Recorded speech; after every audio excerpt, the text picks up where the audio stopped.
একটা শান্ত ছোট্ট গ্রামে, যেখানে রাই নামে একটি ছোট্ট দুঃখী মেয়ে থাকত। তার ছিল সৎ মা। তার নিজের মা অনেক আগেই মারা গিয়েছে। তার সৎ মা তাকে দিয়ে বাড়ির সব কাজ করাতো। একটু ভুল হলেই তাকে বকতো আর গায়ে হাত তুলতো। রাইয়ের বাবা সবই দেখতেন আর বুঝতেন, কিন্তু প্রতিবাদ করতেন না। তাতে রাইয়ের খুব কষ্ট হতো।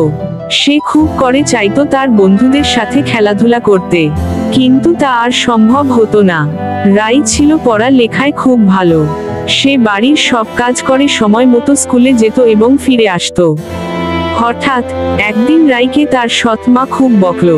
ফলে সে নদীর ধারে গিয়ে মন খারাপ করে বসেছিল। ঠিক তখন কোথা থেকে একটা ছোট্ট টুনটুনি পাখি রাইয়ের কাছে এসে বসল এবং রাইয়ের মন খারাপের কারণ জানতে চাইল। এতে রাই খুব অবাক হলো, কেননা সে পাখিটির কথা বুঝতে পারছিল। এরপর অনেকক্ষণ সে পাখিটির সাথে গল্প করলো এবং তাদের খুব ভালো বন্ধুত্ব হয়ে গেল। এরপর থেকে টুনটুনি পাখিটি সবসময় রাইয়ের সাথে থাকত, তাকে সঙ্গ দিত। এতেও তার সৎ মা খুব বকাবকি করত। এরপর একদিন এক ঘটনা ঘটল। রাইয়ের সৎ ভাইটি হারিয়ে গেল, খুঁজে পাওয়া যাচ্ছিল না। তখন টুনটুনি পাখিটি উড়ে উড়ে বনের দিকে খুঁজতে গেল এবং বনের গভীরে রাইয়ের ভাইটিকে দেখতে পেল। এরপর রাইকে তা জানালো এবং সবাই বনের গভীর থেকে বাচ্চাটিকে উদ্ধার করলো। কিন্তু তখন ও রাইয়ের সৎ মা রাইকে দোষ দিয়ে যেতে থাকলো। তখন রাই আর না পেরে কাঁদতে কাঁদতে দৌড়ে বনের গভীরে হারিয়ে গেল। রাই এতে ভীষণ কষ্ট পেল। একসময় সে বনের গভীরে এসে পৌঁছালো এবং একটা গাছের গুঁড়ির ওপর বসলো আর ভাবতে লাগলো যে তার জীবনটা সুন্দর হতে পারত এত কষ্টের না হয়ে।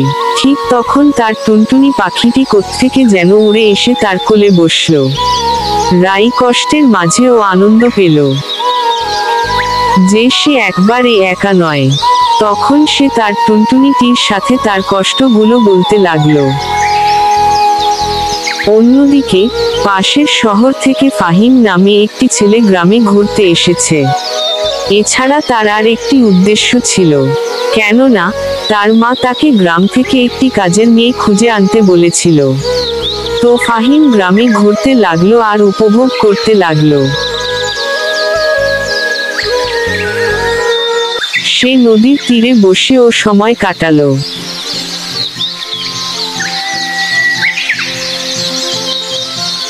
সে যখন বনে ঘুরতে গেল তখন হঠাৎ রাইয়ের সাথে দেখা হয়ে গেল তার।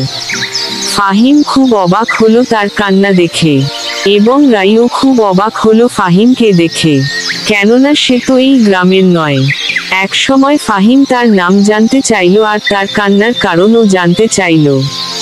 রাই অবাক হলো কারণ তার কষ্টের কথা আজ অবধি কেউ জানতে চায়নি। রাই সব কথাই ফাহিমকে জানালো। ফাহিম সব শুনে রাইয়ের কাছে একটা প্রস্তাব রাখলো। তাদের গৃহকর্মী প্রয়োজন, সে যদি চায় তবে তার সাথে যেতে পারে। রাই কিছুক্ষণ ভাবলো এবং রাজি হয়ে গেল। তার জীবনের মোড় এখান থেকেই ঘুরে গেল যেন।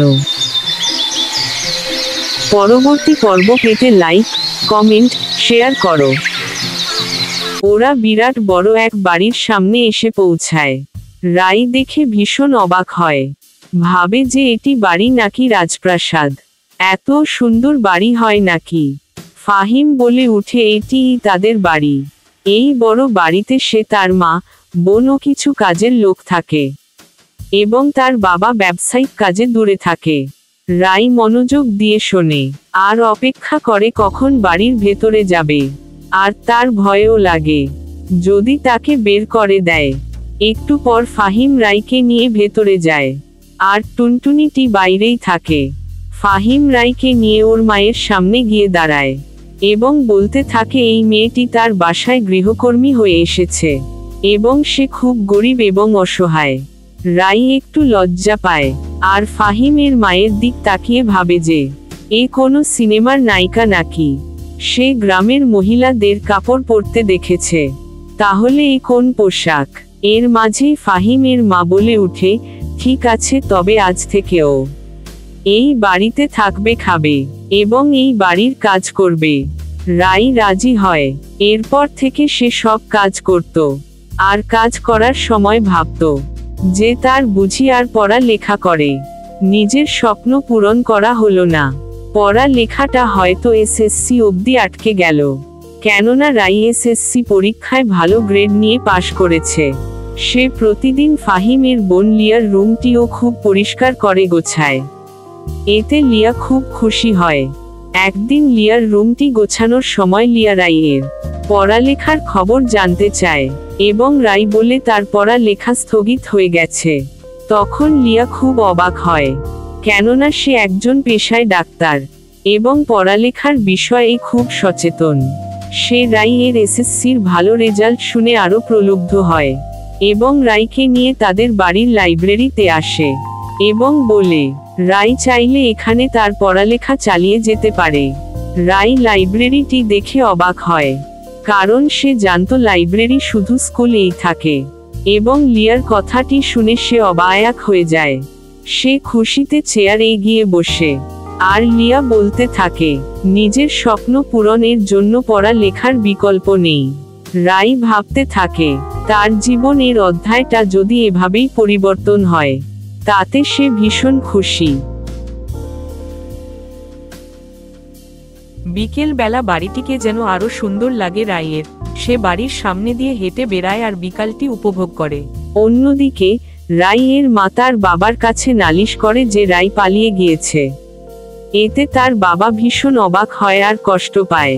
আজ তার ভুলের জন্য তার মেয়েটি এই অত্যাচার থেকে পালিয়েছে। মেয়েটি কেমন আছে তাও জানা নেই। পরবর্তী পর্ব পেতে লাইক, কমেন্ট, শেয়ার করো।